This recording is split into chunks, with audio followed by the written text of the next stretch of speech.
이곳에 생명샘 솟아나 눈물 골짝 지나갈 때에 머자나 열매 맺히고 웃음소리 넘쳐나리라.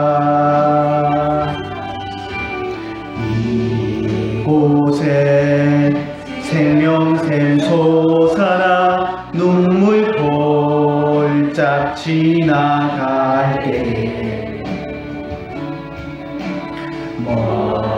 멀잖아 열매 맺히고 웃음소리 넘쳐나리라. 꽃들도 구름도 바람도 넓은 바다도 찬양하라 찬양하라 예수를 하늘을 울리며 노래해 나의 영혼아 은혜의 주 은혜의 주 은혜의 주. 지존하신 주님 이름 앞에 모두 무릎 꿇고 다 경배해. 거룩하신 주님 보좌 앞에 엎드려 절하세.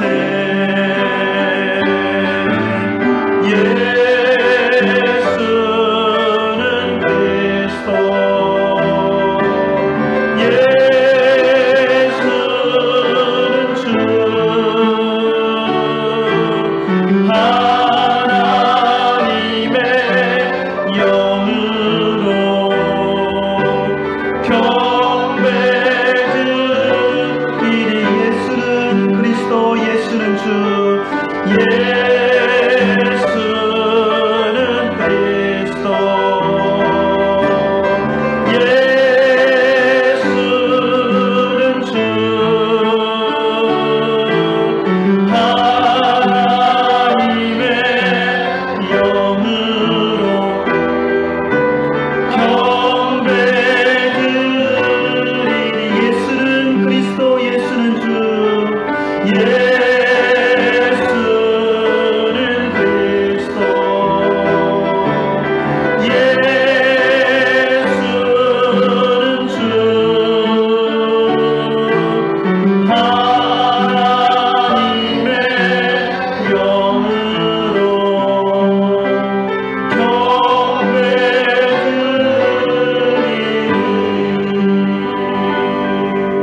여호와를 의지하는 자는 시온산이 흔들리지 아니하고 영원히 있음 같도다.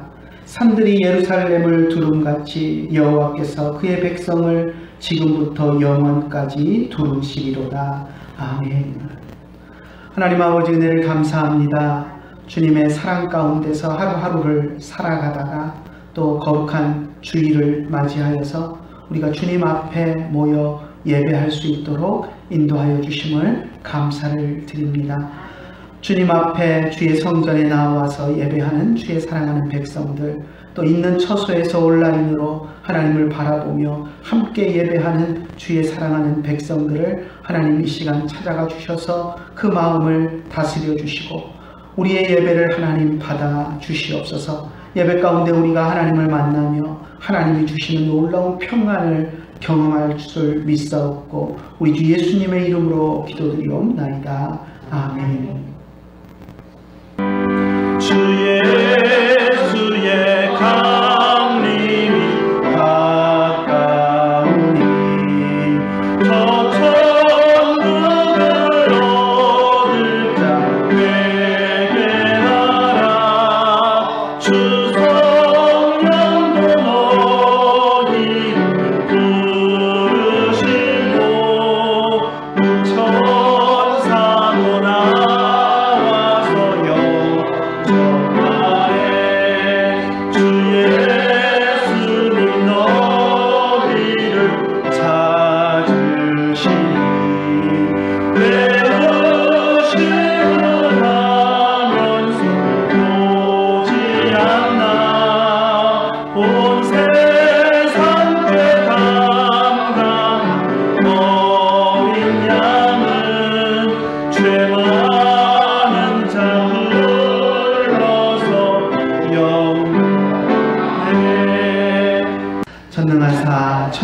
만드신 하나님 아버지를 내가 믿사오며 그 외아들 우리 주 예수 그리스도를 믿사오니 이는 성령으로 잉태하사 동정녀 마리아에게 나시고 본디오 빌라도에게 고난을 받으사 십자가에 못 박혀 죽으시고 장사한 지 사흘 만에 죽은 자 가운데서 다시 살아나시며 하늘에 오르사 전능하신 하나님 우편에 앉아 계시다가 저리로서 산 자와 죽은 자를 심판하러 오시리라.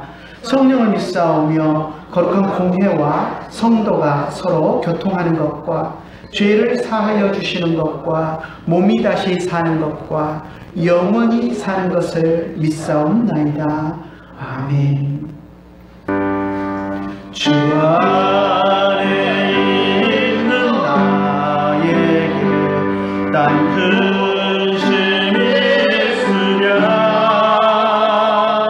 십자가 밑에 나가 내 짐을 풀었네.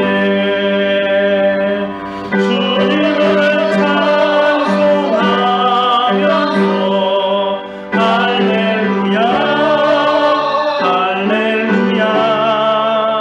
내 앞이 멀고 험해도 나 주님만 따라가니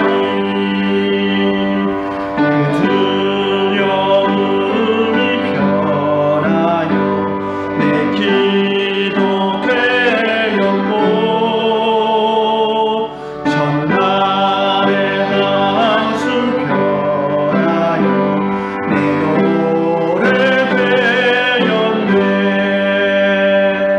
주님을 찬송하면서 할렐루야 할렐루야. 내 앞이 멀고 험해도 나 주님만 따라가니 내 주는 자비하셔서 늘 함께 계시고 내 궁핍함을 아시고 늘 채워주시네. 주님을 찬송하면서 할렐루야 할렐루야. 내 앞이 멀고 험해도 나 주님만 따라가니 내 주와 맺은 언약은 영불변하시니 그 나라 가기까지 늘 보호하시네. 주님을 찬송하면서 할렐루야 할렐루야. 내 앞이 멀고 험해 나 주님만 따라가니. 하나님의 말씀 같이 나누겠습니다. 하나님의 말씀 마태복음 26장 57절부터 68절 말씀까지입니다. 예수를 잡은 자들이 그를 끌고 대제사장 가야바에게로 가니 거기 서기관과 장로들이 모여 있더라. 베드로가 멀찍이 예수를 따라 대제사장의 집들에까지 가서 그 결말을 보려고 안에 들어가 하인들과 함께 앉아 있더라. 대제사장들과 온 공회가 예수를 죽이려고 그를 칠 거짓 증거를 찾음에 거짓 증인이 많이 왔으나 얻지 못하였더니 후에 두 사람이 와서 이르되 이 사람의 말이 내가 하나님의 성전을 헐고 사흘 동안에 지을 수 있다 하더라 하니 대제사장이 일어서서 예수께 묻되 아무 대답도 없느냐. 이 사람들이 너를 치는 증거가 어떠하냐 하되 예수께서 침묵하시거늘 대제사장이 이르되 내가 너로 살아계신 하나님께 맹세하게 하노니 내가 하나님의 아들 그리스도인지 우리에게 말하라. 예수께서 이르시되 내가 말하였느니라.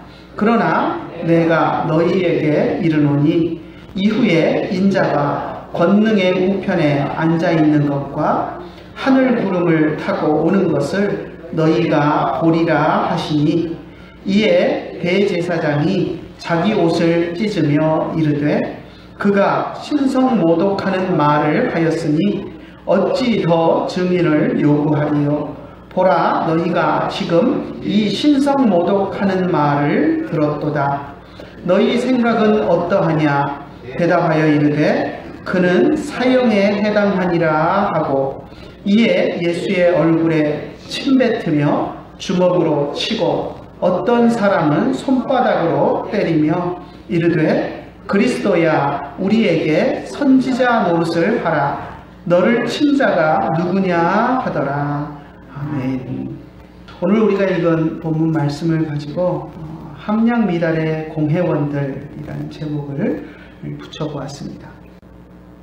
지난주에 우리가 살펴보았던 대로 겟세마네 동산에서 기도하시다가 붙잡히신 예수님께서는 대제사장의 관저로 끌려가셨습니다. 오늘 우리가 읽은 본문에 보면 예수를 잡은 자들이 그를 끌고 대제사장 가야바에게로 갔다라고 기록이 되어 있습니다. 이제 요한복음에 보면 대제사장 안나스에게로 먼저 끌고 가는 장면이 나옵니다. 그래서 많은 사람들이 성경을 이제 물론 관심 없이 읽는 사람은 요한복음 읽을 때는 대제사장이 안나스인가 보다 하고 읽고 마태복음을 읽을 때는 대제사장이 가야바인가 보다 하고 읽고 아무 생각 없이 그렇게 보통은 읽지만 좀 관심을 가지고 읽는 사람들은 마태복음에서는 가야바라고 그랬는데 요한복음에서는 왜 또 안나스일까 하고 혼란스러워 하기도 합니다. 예수님이 붙잡히셨을 때 공식적인 대제사장은 가야바입니다. 그런데 그의 장인이었던 안나스가 사실은 실권을 잡고 있었습니다. 원래 대제사장이 되면 이제 종신직이어서 죽을 때까지 대제사장을 하고 이제 대제사장이 죽고 나면 새로운 대제사장을 뽑는데 이제 로마 식민지 치하에 있으면서 로마가 한 사람에게 권한이 집중되는 것을 원하지 않았습니다. 그래서 안나스가 멀쩡한데도 해임을 시켜버리고 그의 사위인 가야바를 대제사장으로 이제 유대 총독이 임명을 하는 일이 일어나서 하여튼 공식적인 대제사장은 사위인 가야바였는데 유대 사회 속에서는 아직도 안나스가 대제사장으로서의 그런 실권을 행사하고 있는 그런 상황이었습니다. 그리고 이제 예수님이 붙잡혀 가신 곳은 대제사장의 어떻게 보면 공관이라고 이야기할 수 있는데요. 그러다 보니까 그곳에서 지금 산헤드린 공회가 밤중에 소집이 되었고 먼저 끌려간 곳은 실권을 잡고 있는 전직 대제사장인 안나스에게 끌려가셔서 먼저 개인적인 신문을 받으셨고 그 다음에 이제 가야바, 현직 대제사장인 가야바가 주재하는 산헤드린 공회에서 재판을 받으시게 됩니다. 그래서 요한복음에 나오는 그 장면은 먼저 전직 대제사장인 실권을 가진 안나스에게 끌려가셔서 먼저 안나스에게 개인적인 신문을 당하시는 그런 장면이 초점이 맞춰서 기록이 되어 있고요. 그 뒤에 가야바에게로 가니라 하고 요한복음은 더 이상 그 이후의 이야기는 하고 있지 않습니다. 그런데 마태복음은 안나스에게 개인적인 신문 받으신 것은 이제 빼버리고 공적으로 가야바가 주재하는 산헤드린 공회에서 신문 받고 재판 받으신 그 내용을 중심으로 기록을 하고 있습니다. 그래서 이제 내용이 차이가 있는 것처럼 보이는데 결코 그렇지 않다라는 것을 우리가 알 수 있습니다. 한밤중에 대제사장의 관저에서 예수님을 재판하기 위한 산헤드린 공회가 소집이 되었습니다. 한밤중에 공회가 열렸다라는 이것만 보아도 얼마나 불법적인 재판이었던가 하는 것을 알 수 있습니다. 후대 문헌으로 정착이 된 탈무드라고 우리에게는 알려져 있는 그 미시나라고 하는 그 유대인들의 구전 토라를 기록해 놓은 책이 있습니다. 이것은 이제 기록된 것은 예수님 이후에 한 200년이 흐른 뒤에 그것이 기록으로 정착이 되었는데요. 기록은 그때 되었지만 훨씬 이전부터 구전으로 유대인들 사회에서 랍비들을 통해서 전승이 되어 오고 있던 내용이기 때문에 예수님 당시에도 이런 내용들이 있었을 것으로 우리는 추정을 합니다. 그 내용에 보면 어떤 이야기가 있냐면 중대한 재판은 밤에 개최할 수 없다라고 기록이 되어 있습니다.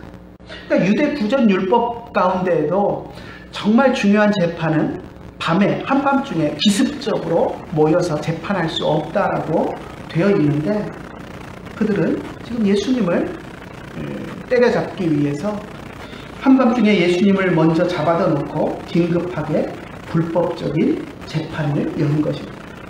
그리고 자신들이 원하는 재판 결과를 만들어내기 위해서 예수님을 고소할 증인들을 급조해서 불러 모았습니다. 사실 재판이 열리려면 죄인에 대한 죄목이 먼저 정해져야 합니다. 그렇지 않습니까? 오늘날도 재판이 열리려면 재판 열리기 전에 검찰이 조사를 먼저 합니다. 재판부터 여는 것이 아니라 이 사람이 어떤 죄가 있는가 하는 것을 찾아낸 다음에 그 죄목을 가지고 이 사람은 이런 죄가 있습니다 하고 기소를 하면 그것을 가지고 재판이 열려서 정말 검찰이 이야기한 것처럼 그 죄가 있는지 증거들을 살펴보고 또 변호하는 이야기를 듣고 한 후에 검찰이 기소한 그 죄에 대해서 유죄인지 무죄인지를 판결하는 것이 재판입니다. 그런데 지금 산헤드린 공회가 모인 것은 예수님의 죄가 무엇인지도 결정되지 않은 상태에서 예수님이 이런 죄가 있습니다 하고 내세울 것도 없는 상태에서 예수님을 무조건 잡아다 놓고 재판정에 세워놓고 그리고 나서 예수님이 어떤 죄가 있는지 한번 찾아보자 하면서 온갖 증인들을 데려다가 예수님의 죄에 대해서 아는 게 있으면 말해라 라고 해서 이것도 이야기하고 저것도 얘기하고 중구난방으로 지금 재판이 되고 있는 모습을 보게 됩니다. 공회를 열었는데 예수님을 죄인이라고 앞에 세워놓고 온갖 증인들을 불러다가 예수님의 죄에 대해서 듣는데 증인으로 나온 사람마다 이 사람은 이야기하고 저 사람은 저 이야기하고 예수님을 죽일 만한 그럴듯한 명분을 찾지 못했습니다. 예수님을 죽이기 위해서 죽일 작정을 하고 재판을 열었는데 예수님을 죽일 만한 죄목은 찾지 못하고 있는 그런 상황이었습니다. 그 상황을 잘 보여주는 구절이 59절부터 61절까지인데요. 다시 한번 천천히 한번 읽어볼까요? 대제사장들과 온 공회가 예수를 죽이려고 그를 치를 거짓 증거를 찾으매 거짓 증인이 많이 왔으나 얻지 못하더니 후에 두 사람이 와서 이르되 이 사람의 말이 내가 하나님의 성전을 헐고 사흘 동안에 지을 수 있다 하더라 하니 수많은 증인들을 불러와서 무엇이라도 예수님의 죄에 대해서 뭔가 건덕지를 찾아보려고 들이댔습니다. 그런데 증인을 많이 데려왔지만 예수님을 죽일 만한 증거를 얻지 못했습니다. 그런데 그러다가 결국 찾아냈다고 하는 증거가 뭐냐면 61절에 보면 이 사람의 말이 예수님의 말을 이야기하는 거죠. 예수님이 내가 하나님의 성전을 헐고 사흘 동안 지을 수 있다 하더라 하는 것을 겨우 그것 찾아내가지고 그것을 예수님의 죄라고 지금 들이밀고 있습니다. 그런데 그것을 이야기하는 지금 오늘 본문에 보니까 두 사람이 나타나서 이야기를 했다고 하는데 이 두 사람이라는 것은 증거가 되기 위해서는 최소한 두 명의 똑같은 증언을 하는 사람이 필요합니다. 근데 두 사람이 나와서 이런 이야기를 하는데 이 증언도 정확하게 일치하지 않았습니다. 그것을 알 수 있는 것이 마가복음을 보면 알 수 있는데요. 마가복음 한번 보겠습니다. 마가복음 14장 57절에서 59절을 같이 한번 화면 보면서 읽어보겠습니다. 어떤 사람들이 일어나 예수를 쳐서 거짓 증언하여 이르되 우리가 그의 말을 들으니 손으로 지은 이 성전을 내가 헐고 손으로 짓지 아니한 다른 성전을 사흘 동안에 지으리라 하더라 하되 그 증언도 서로 일치하지 않더라. 두 증인이 나와서 예수님이 지금 있는 성전을 헐고 사흘 만에 다른 성전을 짓겠다라고 했다라고 이야기하는데 그 말조차도 서로 일치하고 있지 않다는 것입니다. 예수님께서는 수많은 거짓 증인들의 고소를 재판석상에 서서 들으셔야 했습니다. 그렇지만 예수님은 그 많은 말도 안 되는 고소들을 들으시면서 아무 말씀도 하지 않고 침묵으로 일관하셨습니다. 그러자 대제사장이 예수님께 소리쳤습니다. 62절 한번 볼까요? 대제사장이 일어서서 예수께 묻되 아무 대답도 없느냐? 이 사람들이 너를 치는 증거가 어떠하냐 하되 왜 아무 대답도 없느냐? 이 사람들이 너를 죄인이라고 고소하지 않느냐? 그 증언들이 네가 듣기에 어떠하냐? 하고 예수님에게 질문했습니다. 하지만 예수님은 여전히 아무 대답도 하지 않고 침묵하셨습니다. 말도 안 되는 그런 거짓 증언에 굳이 대꾸할 가치를 느끼지 못하셨을 것입니다. 그러자 가야바는 예수님을 향해서 질문의 방향을 완전히 갑자기 바꿉니다. 뭐라고 이야기하냐면 네가 그리스도냐? 예수님이 그리스도냐? 하는 질문을 하는 것을 보게 됩니다. 63절 마지막 부분에 보면 내가 하나님의 아들 그리스도인지 우리에게 말해라 라고 이야기하고 있습니다. 그렇다고 해서 대제사장 가야바가 예수님이 정말 메시아일까 아닐까 그것이 궁금해서 예수님께 물은 것은 결코 아닙니다. 그는 단지 지금 예수님을 죽일 명분을 찾기 위해서 예수님을 어떻게 죽일까, 예수님을 죽일 명분이 되는 그 죄목을 찾기에 혈안이 되어 있는 상태였습니다.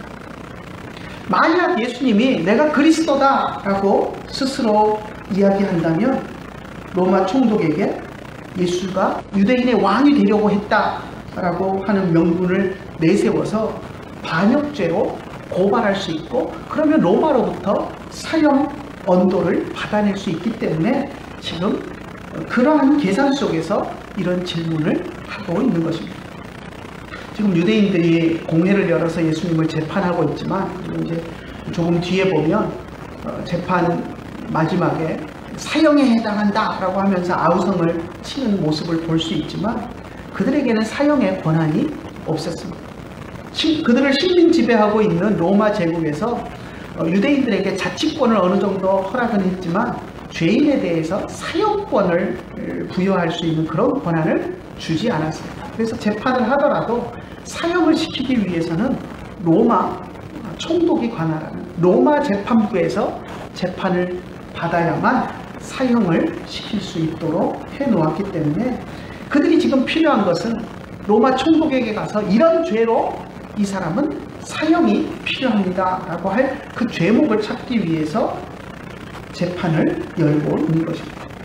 근데 가장 좋은 죄목이 로마에 반역했다, 로마 황제를 거스려서 반역했다라는 죄목이 된다면 사형을 시키기에 가장 좋기 때문에 지금 예수님을 향해서 네가 그리스도냐라고 묻고 있는 것입니다. 왜냐하면 그리스도라는 이 말 속에는 다윗의 자손이고 또 다윗의 왕권을 이어받는 사람이다라는 말이 포함되어 있고 유대인들 사고 속에는 메시아가 오시면 메시아를 중심으로 우리 유대민족이 로마로부터 독립할 수 있다라는 그런 생각들을 유대인들이 하고 있기 때문에 예수님이 내가 그리스도다라고 이야기를 하면 로마 정부를 향해서 예수님을 반역죄로 사형에 처해달라고 할 수 있기 때문에 그러한 계산 속에서 이와 같은 질문을 했던 것입니다. 예수님께서는 가야바가 이 질문을 한 의도를 충분히 아셨습니다. 분명하게 아셨습니다. 하지만 대답을 회피하지 않으셨습니다. 그리고 당당하게 자신이 그리스도다라고 말씀을 하셨습니다. 한번 볼까요? 64절 한번 같이 읽어보겠습니다. 예수께서 이르시되 내가 말하였느니라. 그러나 내가 너희에게 이르노니 이후에 인자가 권능의 우편에 앉아있는 것과 하늘 구름을 타고 오는 것을 너희가 보리라 하시니. 앞부분에 보면 네가 말하였느니라 라고 말씀을 했습니다.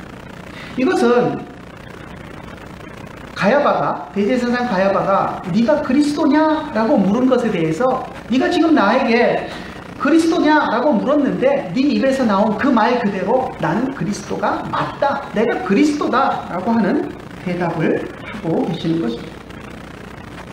그런데 예수님의 대답은 여기서 멈추지 않았습니다. 단순히 내가 그리스도다 라는 말만 하고 끝내지 않고 그 뒤에 두 가지를 더 말씀을 하셨습니다. 이후에 인자가 권능의 우편에 앉아있는 것을 너희들이 볼 것이다 라는 것과 하늘 구름을 타고 오는 것을 너희가 볼 것이다 하는 말씀이었습니다.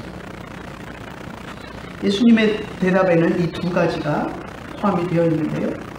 첫째, 인자가 권능의 우편에 앉아있는 것을 볼 것이다 라고 하신 이 말씀 가운데에는 예수님 자신이 하나님과 같은 권위와 영광으로 하나님 우편에 앉으실 것을 선포하신 것입니다. 이 말은 다시 말하면 스스로 내가 하나님이다 라는 것을 선포하신 것과 다름이 없습니다. 유대인들은 메시아, 그리스도에 대해서 생각할 때 하나님이라고는 전혀 생각하지 못했습니다. 단지 하나님이 유대인들을 위해서 보낼 모세와 같은 위대한 선지자쯤 될 것이다 라는 그 정도로밖에 메시아에 대해서, 그리스도에 대해서 생각하지 않고 있었습니다. 그런데 예수님께서는 자신을 메시아, 그리스도다 라고 선포하셨을 뿐 아니라 내가 하나님이다, 하나님의 영광의 보좌 우편에 앉아서 하나님과 동등하게 찬송과 영광을 받을 존재다 라는 것을 분명하게 선포하신 것입니다. 그래서 그 이야기를 듣고 대제사장 가야바가 신성모독이라고 하면서 자기 옷을 찢고 분개했던 것입니다. 예수님이 또 말씀하신 것 중에 하나는 하늘 구름을 타고 오는 것을 너희가 보리라 라고 하시는 말씀인데요. 이것은 예수님 자신이 이 세상 모든 사람들의 죄를 심판할 심판주다라는 것을 지금 선포하신 것입니다. 지금 현재는 예수님이 재판정상에 서 있고 지금 공회원들이 예수님을 둘러싸고 앉아서 예수님을 심판하고 있지만, 예수님을 재판하고 있지만, 세상 마지막 날에는 예수님께서 심판주로 이 땅에 오셔서 이 세상의 모든 사람들을 재판하실 것임을 분명하게 선포하신 것입니다. 예수님이 이렇게 대답하자 공회안이 술렁이기 시작했습니다. 예수님을 하나님으로 인정하지 않는 사람들에게는 예수님의 이 모든 말이 엄청난 충격으로 다가왔을 것입니다. 그리고 참을 수 없는 그러한 말이었을 것입니다. 그래서 대제사장 가야바는 신성모독이다라고 소리치면서 자기 옷을 찢었습니다. 자신들이 또 법정에서 예수님의 신성모독 발언을 직접 들었기 때문에 더 이상 재판에 증인이 필요하지 않다라고 선언하면서 예수님을 향하여서 사형에 해당하는 죄라고 소리치기 시작했습니다. 사실 이전 재판까지 예수님에 대해서 아무런 사형에 해당하는 증거를 찾지 못했습니다. 굳이 찾아낸 것이 예수님이 성전을 헐고 사흘 만에 짓는다고 이야기했다 하는 그것이었는데, 그것도 서로 사람마다 다른 증언으로 채택하기 어려운 그런 증언들만을 확보한 채로 있는 상황이었습니다. 그런데 예수님의 이 말 한마디에 신성모독이다 라고 하면서 예수님을 공격하기 시작했고, 단순히 신성모독이다라고 예수님에 대해서 그렇게 판결한 것뿐만 아니라 예수님에 대한 폭력을 행사하기 시작했습니다. 사형에 해당하는 죄라고 소리치면서 예수님을 향해서 정말 무자비한 폭력을 행사하기 시작했습니다. 67절을 한번 같이 읽어볼까요? 이에 예수의 얼굴에 침 뱉으며 주먹으로 치고 어떤 사람은 손바닥으로 때리며, 예수님의 얼굴에 침을 뱉었습니다. 주먹으로 쳤습니다. 주먹으로 쳤다라고만 표현되고 있지만 아마도 정황으로 볼 때 얼굴을 주먹으로 쳤을 것으로 보입니다. 그리고 그 다음에 보면 손바닥으로 때리기도 했다라고 이야기합니다. 여기서 손바닥으로 때렸다라고 하는 이 단어도 이거 좀 주목을 해봐야 하는데요. 우리는 그냥 우리 성경에는 손바닥으로 때렸다라고만 나오는데, 이 헬라어 동사가 라피조라는 단어입니다. 목적어는 없습니다. 손바닥으로 뭘 때렸는지는 안 나옵니다. 그냥 라피조라는 동사인데요. 이것도 손바닥으로 때렸다라고 지금 이야기하고 있지만 이 단어 자체가 손바닥으로 때렸다라는 말을 포함하고 있는 것은 아닙니다. 굳이 우리말로 번역한다면 찰싹 때렸다 하는 정도의 말입니다. 찰싹 소리나게 때렸다 하는 그런 의미를 가진 단어인데요. 사전에 보면 다른 헬라 문헌들의 이 단어가 사용된 용례들을 보면 막대기나 채찍 같은 것으로 때릴 때 이 단어를 씁니다. 그러니까 막대기로 때렸다, 채찍으로 때렸다 할 때 이 단어를 그 막대기, 채찍이라는 단어와 함께 씁니다. 그런데 그런 뭘로 때렸는지, 그러니까 채찍으로 때리면 찰싹 소리가 나지 않습니까? 그러니까 채찍으로 찰싹 하고 때렸다 하는 그런 느낌으로 이 단어를 쓰는데요. 막대기나 채찍이나 이런 도구가 나오지 않고 이 단어가 사용된 때를 보면 따귀를 때릴 때 이 단어가 다른 문헌들에서 사용이 되고 있는 것을 보게 됩니다. 그러니까 여기서 지금 어떤 사람은 손바닥으로 예수님을 때렸다라는 이 말은 어디를 때렸는지는 구체적으로 나오지 않는다 할지라도 손바닥으로 따귀를 친 것을 의미하는 단어로 우리가 볼 수 있습니다. 그러니까 예수님의 얼굴에 침을 뱉고 주먹으로 예수님의 얼굴을 가격하고 예수님을 향해서 손바닥으로 따귀를 치고 하는 그러한 모습을 우리가 그려볼 수 있는 것입니다. 그러니 이들이 예수님을 공회석상에서 얼마나 험하게 다루었는가 하는 것을 알 수 있습니다. 잔인하고 모욕적인 방법으로 폭행을 가한 것입니다. 여러분 한번 생각해 보십시오. 재판석상에서 아무리 흉악한 흉악범이라고 해도 재판정 안에서 사람들이 둘러싸고 이 죄인을 주먹질하고 따귀를 때리고 침을 뱉고 이런 폭력을 가할 수 있습니까? 그럴 수 없습니다.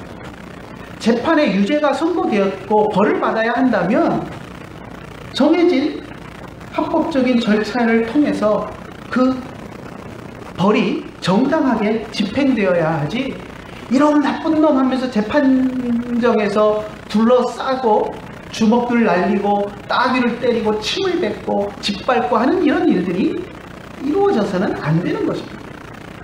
그런데 유대의 최고 지도자들이라고 하는 공회원들이 모인 그 자리에서 예수님을 재판하고 나서 예수님에게 그와 같은 폭력이 가해진 것을 우리가 보게 됩니다. 신성모독이라고 외치면서 이성을 잃고 공회원이라는 사람들이, 백성의 지도자라고 하는 사람들이 이성을 잃고 예수님을 집단 폭행하기 시작했습니다. 그리고 예수님을 조롱하기 시작했습니다. 마지막 절을 한번 볼까요? 오늘 우리가 읽었던 68절 마지막 절 한번 봅시다. 이르되 그리스도야 우리에게 선지자 노릇을 하라.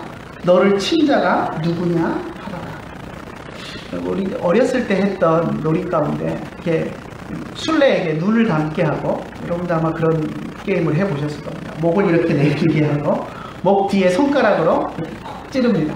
그리고는 앞에 탁 내밀고 어느 손가락으로 찔렀는지 맞춰봐라 라고 하는 그런 게임을 했던, 어렸을 때 했던 게임이 생각납니다. 마치 그런 겁니다. 손가락을 살짝 누르는 정도가 아니라 예수님 눈을 가려놓고 예수님을 패는 거죠. 패놓고 누가 너를 때렸는지 알아맞혀봐라. 사람들이 돌아가면서 예수님을 때리고 네가 선지자라면, 네가 그리스도라면 누가 때렸는지 맞춰봐라 라고 하면서 예수님을 조롱하며 이 공회석상에서 희희낙낙하고 있는 그들의 정말 파렴치하고 몰지각하고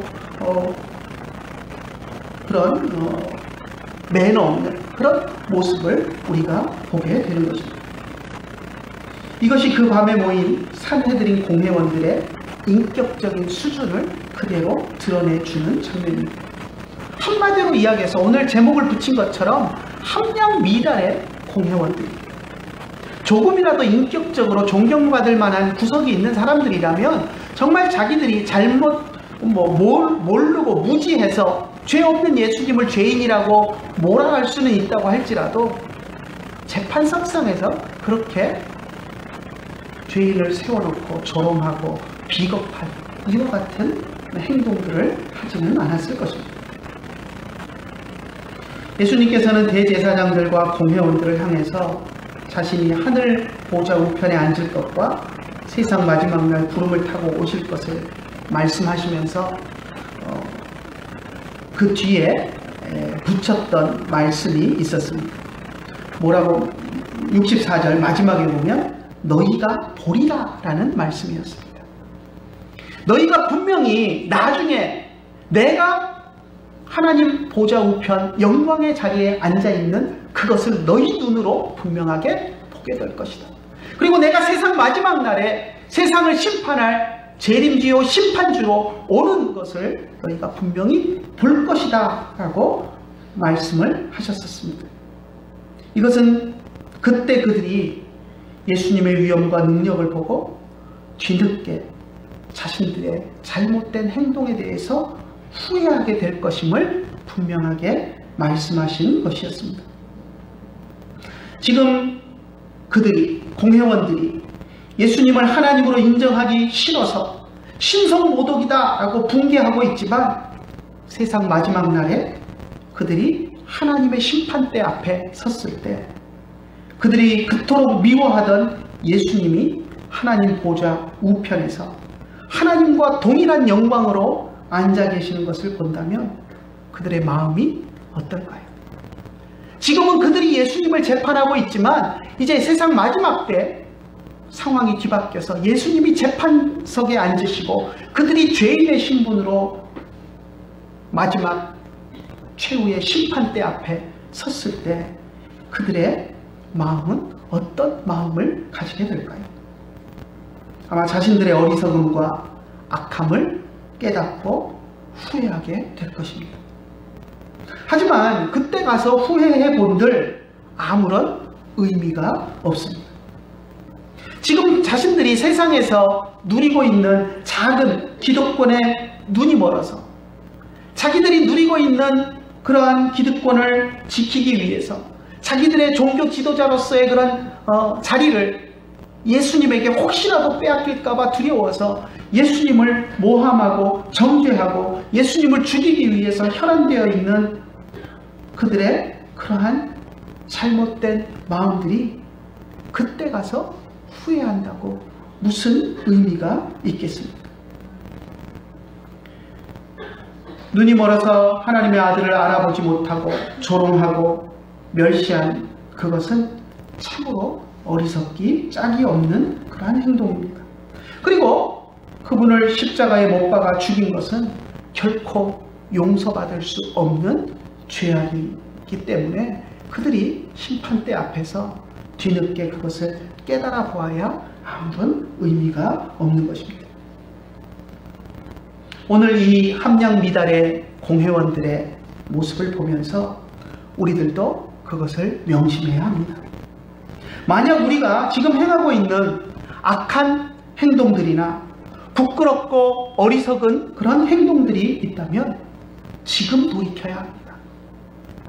최후의 심판대에 가서 내가 그때 잘못했구나, 내가 그때 그러지 말았어야 하는데 하고 깨달으면 그것은 너무 늦게 된다는 것입니다. 뒤늦은 후에는 아무런 의미가 없습니다. 특히 산헤드린 공회원들이 유대 사회 속에서 그들에게 주어졌던 재판권과 결정권이 있었던 것처럼 오늘날 하나님께서 우리들에게, 여러분 각자에게 가정 안에서 혹은 교회 공동체 안에서 또 우리가 속한 사회 속에서 어떤 지위를 주시고 직분을 주시고 또 어떤 그 지위 안에서 가질 수 있는 권한을 하나님이 우리에게 주셨다면 그것에 따른 힘과 능력을 사용하는 일에 있어서 우리는 아주 신중해야 합니다. 하나님이 우리에게 주신 그 지위와 능력을 가지고 그것을 잘못 사용해서 하나님을 대적하거나 하나님의 일을 하고 있는 사람들을 방해하는 일에 사용한다면 그것은 하나님 앞에서 용서받지 못할 죄가 될 것이기 때문입니다. 그래서 하나님이 나에게 맡기신 직위와 권한을 가지고 내가 혹시나 하나님을 대적하고 있는 것은 아닌지, 하나님이 계획하고 행하시는 일을 방해하고 있지는 않은지, 하나님께서 세우신 사역자들의 발에 착고를 채우거나 목에 밧줄을 걸어서 위협하고 있는 행동을 하고 있지는 않은지 우리들의 행동을 돌아보아야 합니다. 그래서 나의 생각과 나의 말과 나의 행동, 나의 손놀림 하나와 발걸음 한 걸음 한 걸음이 모든 것이 주님의 영광을 위해서 나아가는 것이 되어야 될 수 있도록 노력하는 우리들이 되어야 할 것입니다. 그래서 오늘 본문을 통해서 함량 미달의 공회원들의 그런 모습들을 보면서 나도 저런 모습은 아닌가 하는 것을 돌아보고 나의 생각과 말과 행동, 나의 발걸음 하나하나가 모든 것이 주님의 영광이 되기 위해서 노력하며 살아가는 여러분들이 되시기를 간절히 축원합니다. 기도하겠습니다. 하나님 아버지, 은혜를 감사합니다. 오늘도 주님 앞에 나와서 머리를 숙입니다. 어리석은 유대 공회원들이 2000년 전에 예수님을 공회석상에 잡아놓고 그것도 한밤중에 불법적인 재판을 하면서 예수님을 죄인으로 규정하고 예수님을 공회석상에서 때리며 침뱉고 조롱하고 놀렸던 그 모습들을 우리가 보았습니다. 하나님이 유대 사회 속에서 그들에게 주셨던 공회원으로서의 그 높은 지위와 권한을 그들은 잘못 사용해서 예수님을 조롱하고 때리고 모함하고 죄 없는 예수님을 죄인으로 몰아가는 일에 그들에게 주어진 권한을 사용했습니다. 그것이 얼마나 큰 죄인지 알지 못하고 그들은 그와 같은 죄를 저질렀습니다. 예수님께서 그들을 향해서 마지막 때에, 세상 마지막 날에 그들이 하나님 보좌 우편에 앉은 예수님의 영광스러운 모습을 보고 재림주로 심판주로 이 땅에 오시는 예수님의 모습을 보면서 후회하게 될 것을 선포하셨던 모습을 우리가 오늘 본문을 통해서 보았습니다. 하나님, 우리들도 이 공회원들과 같이 어리석음에 빠져 있지 않은지 우리들의 모습을 돌아볼 수 있도록 인도하여 주시고, 가정에서, 교회에서, 또 우리 사회 속에서 하나님이 나에게 주신 지위와 권한과 모든 것들을 가지고 우리가 잘못된 것을 행하고 있지 않은지 늘 우리의 행동을 점검할 수 있도록 인도하여 주시고, 우리에게 주신 권한과 권위를 가지고 하나님께 영광 돌리며 하나님 나라를 위해서 늘 애쓰고 수고하고 일하며 나아가는 우리들이 될 수 있도록 인도하여 주시옵소서. 오늘도 주님께서 귀한 말씀으로 우리에게 가르쳐 주시고 우리의 삶을 돌아볼 수 있도록 하여 주심을 감사드리며 우리 주 예수님의 이름으로 기도드리옵나이다. 아멘.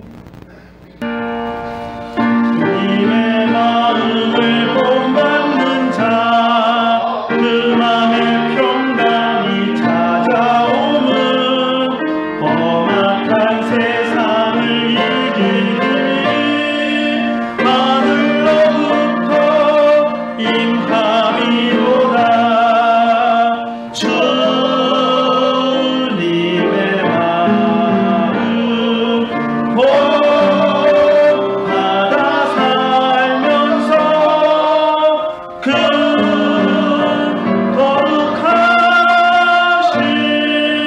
나도 이루리. 주 모습 내 눈에 안 보이며 그 음성 내 귀에 안 들려도 내 영혼 날마다 주를 만나 주를 늘 배우도다. 주님의 마음 본받아 살면서 그 거룩하신 나도 이르리. 우리 예물을 위해서 잠시 기도하겠습니다. 참 좋으신 하나님 아버지 은혜를 감사합니다. 오늘도 주님 앞에 나와서 엎드려 주님 앞에 예배할 수 있도록 인도하여 주시고 귀한 말씀을 통하여서 우리의 삶을 돌아보게 하심을 감사를 드립니다. 이 시간 우리가 주님 앞에 나와서 예배하면서 우리가 빈손으로 주님 앞에 나오지 않고 정성껏 형편대로 주님 앞에 귀한 예물을 준비해 가지고 와서 하나님 앞에 이 시간 드렸습니다.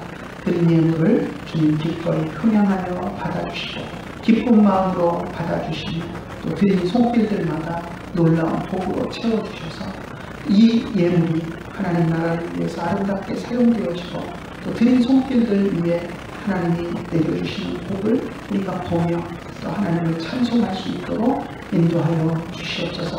11조의 예물을 드리는 손길들 특별히 기억하여 주시기를 원합니다. 어렵고 힘든 가운데서도 하나님의 명령을 따라서 소득의 10분의 하나를 먼저 끊어야 하나님 앞에 드리오니 받아주시고 이 땅 위에 살아가는 날들 동안 일용할 양식이 끊이지 않도록 주님의 눈을 공급하여 주시옵소서.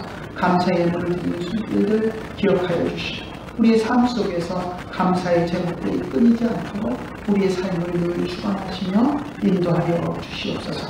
우리 김인숙 집사님 또 생일을 맞이하는 하나님 앞에 생일 감사의 예물을 드립니다. 하나님 받아주시고 이 땅 위에 태어나게 하시고 살아가게 하시는 그 은혜 속에서 하나님이 주시는 은혜를 체험하며 하나님의 귀한 딸로 살아갈 수 있도록 인도하여 주시고 이 땅 위에서 남은 여생을 살아가는 동안 주님이 부어주시는 은혜를 체험하며 또 주님이 주시는 은혜 속에서 기쁨과 감사함으로 살아갈 수 있도록 날마다 도우시고 인도하여 주시옵소서. 오늘도 또 필요를 따라서 선교 예물로 건축 예물로 드리는 손길들 기억하여 주시고 이 예물들 위에도 복 주시고 또 드린 손길들 위에 하나님의 복으로 채워주셔서 이 예물들이 하나님 나라를 위해서 아름답게 사용되어지게 하시고 또 드린 손길들마다 주님이 부어주시는 놀라운 은혜를 체험할 수 있도록 인도하여 주시옵소서. 또 우리 성도들의 성미와 또 보이지 않은 곳에서 땀 흘리며 수고하고 봉사한 모든 노력과 수고들을 하나님 기쁘게 흥양하여 주시옵소서. 오늘도 주님 앞에 나와서 드릴 것이 있게 하시고 또 드린 예물을 기쁘게 하나님 받아주심을 감사드리며 우리 주 예수님의 이름으로 기도드리옵나이다. 아멘. 평안 나눔하겠습니다. 베아타 샬롬, 우베이트카 샬롬, 베콜 아쉐르베카 샬롬. 주 사랑하는 사랑 두려움 없으며 그 사랑 변함없으며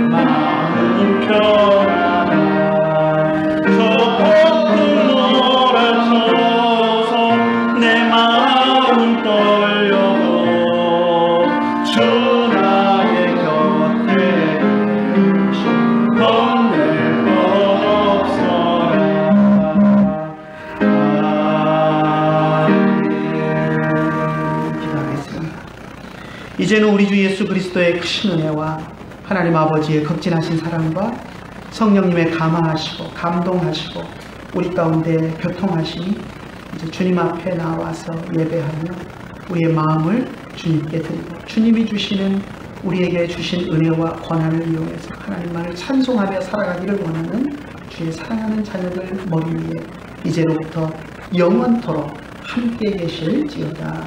아멘.